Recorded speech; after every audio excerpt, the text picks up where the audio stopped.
Paano kung sabihin ko sa iyo na ang pinakadakilang himala ng arka ni Noe ay hindi ang paglutang nito sa tubig, kundi ang patuloy na pagtatayo nito kahit wala pang kahit isang ulap sa langit? Paano kung ang tunay na pagsubok ng pananampalataya ay hindi ang pagdaan sa baha, kundi ang pagtitiis sa panlalait ng mga tao habang sinusunod mo ang planong ikaw lang ang naniwala? Paano kung ang nagpapagod sa iyo ngayon ay hindi ang bigat ng problema, kundi ang pagiging mag-isa sa pagbuo ng isang bagay na Diyos lang ang nag-utos sa iyo? Dahil bago magpadala ang Diyos ng ulan, nagpadala muna siya ng mga tagubilin. Bago ang paghatol, dumating ang plano. Bago ang kaguluhan, ibinigay ang eksaktong disenyo. Ngayon, matutuklasan mo kung bakit ang Diyos ay Diyos ng mga detalye at kung bakit ang kaligtasan mo ay nagsisimula bago pa man dumating ang bagyo. Marahil ay may iniatang na plano ang Diyos sa iyong puso na matagal mo nang dinadala. Isang tawag na hindi mo maipaliwanag sa iba. Isang direksyon na tila walang kasiguruhan. At habang iniisip mo kung tama ba ang iyong nararamdaman, tahimik na sinusubok ng Diyos ang iyong katapatan. Hindi niya agad ibinubunyag ang bunga ng iyong pagsunod. Hinahayaan kanyang magtayo sa gitna ng katahimikan upang makita kung mananatili ka kahit walang palatandaan ng tagumpay. Ayon sa kasulatan, malinaw at tiyak ang utos ng Diyos kay Noe. Hindi ito malabong pakiramdam o emosyon lang. Isa itong plano na may sukat, may tiyak na materyales at may malinaw na layunin. Hindi sinabi ng Diyos na gumawa ka lang ng malaking bagay. Sinabi niya kung gaano kahaba, gaano kalapad at ilang palapag ang arka. Kapag ang Diyos ang nagbigay ng plano, hindi kalituhan ang dala nito. Ngunit kadalasan, ang plano ng Diyos ay hindi kailanman mauunawaan ng mga taong nakatingin lamang sa panlabas.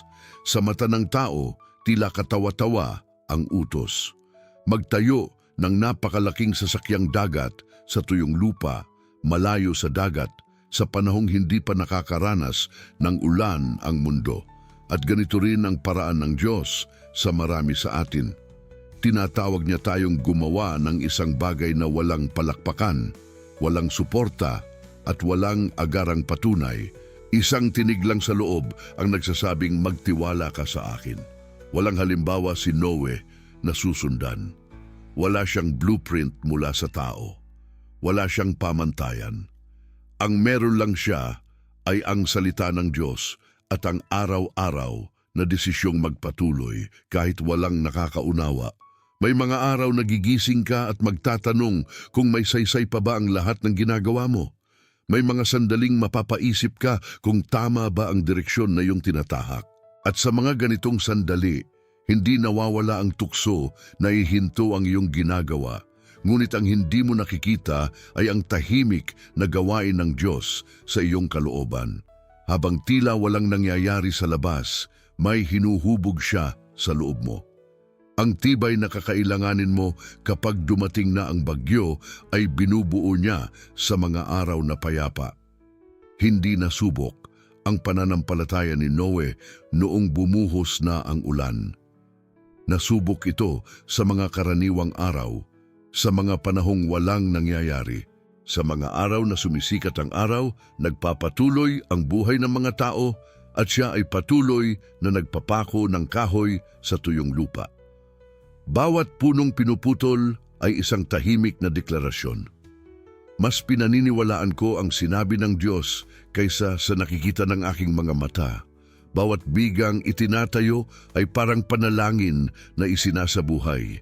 Ang pinakamalaking kaaway ng pagsunod ay hindi ang problema, kundi ang paghihintay, ang pagitan ng pangako at katuparan. Ang panahong kailangan mong maniwala kahit wala pang ebidensya. Maraming tumitigil sa pagbuo ng kanilang arka dahil hindi agad nila nakikita ang bunga. Ngunit ang mga plano ng Diyos ay bihirang madali. Ang mga ito ay humuhubog muna ng pagkatao bago magdala ng kaligtasan.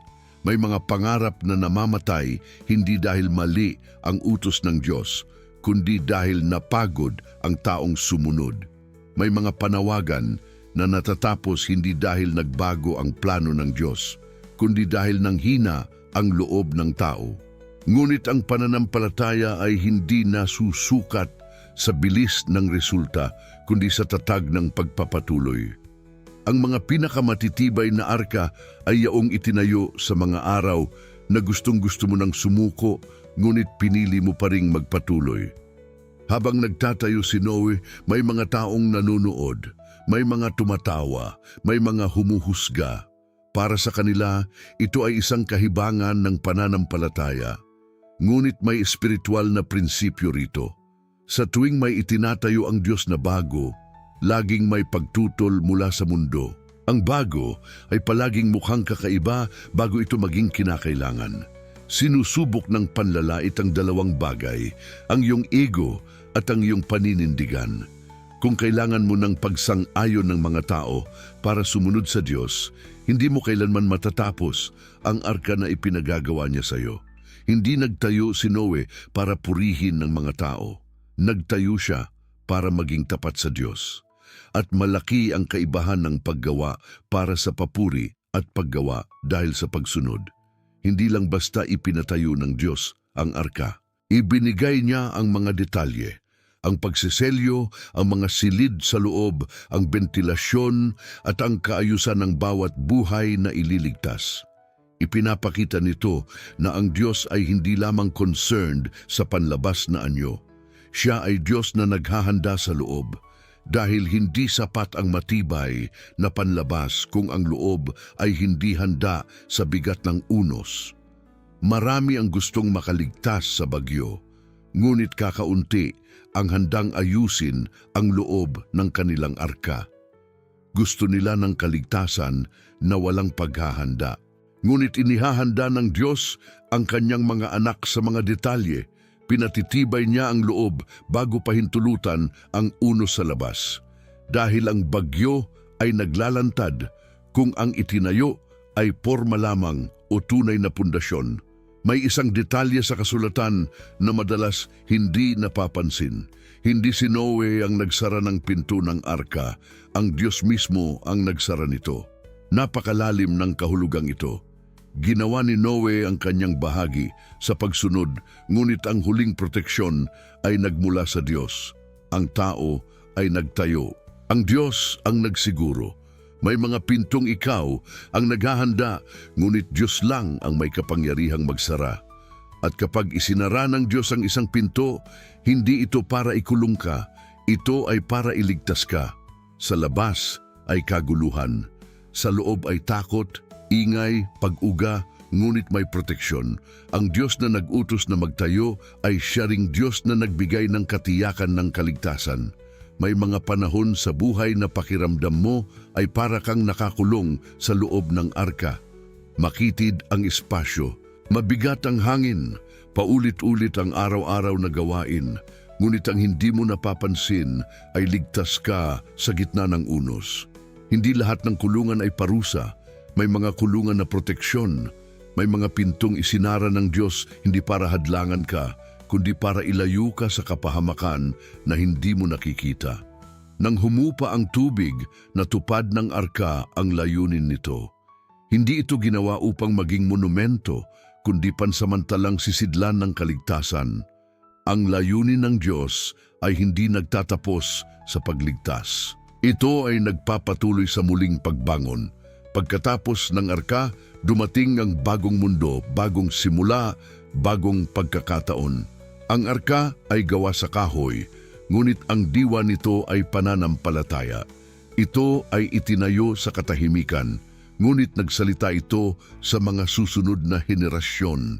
Marahil ngayon, tinatawag ka ng Diyos na magtayo ng isang bagay na hindi pa pinapansin ng iba. Wala pang ulan, wala pang palatandaan ng bagyo, ngunit ang pagsunod mo ngayon ang magiging kanlungan mo bukas.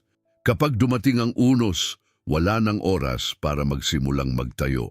Ang tanging oras na meron ka ay ang pumasok sa arka na itinayo mo sa pananampalataya. Kung umabot ka hanggang dito, malinaw na may itinatayo ang Diyos sa iyong buhay ngayon kahit hindi pa ito nakikita ng iba.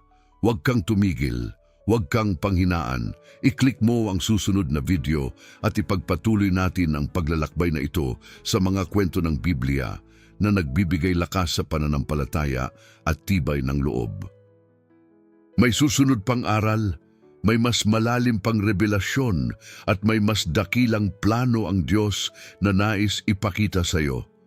Huwag kang huminto sa panunood. Magpatuloy ka sa pagbuo ng iyong pananampalataya.